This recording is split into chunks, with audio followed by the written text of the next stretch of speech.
ভাইয়ের সঙ্গীতের শুরুটা কিভাবে ছিল?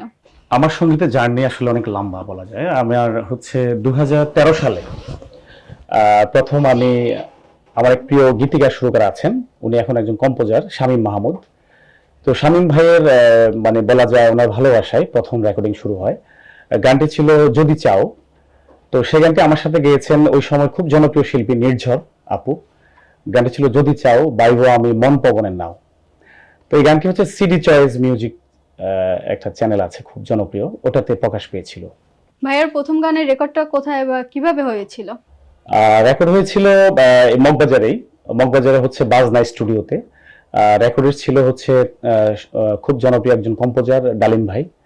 যদি চাও বাইবো আমি মন পবনের নাও, গানটি ডালিম ভাইয়ের রেকর্ডিং ছিল। তো খুব বেশি ভয় পেয়েছিলাম আসলে, যদি গল্প বলতে হয়। প্রথম রেকর্ডিং বলে কথা, খুব বেশি ভয়, সংকোচ, দ্বিধা ছিল। আর অনেকটা ভয়ে কাঁপছিলাম মানে মাইক্রোফোনের সামনে গিয়ে। তো খুব বেশি অভিজ্ঞতাটা খুব কষ্টের আসলে।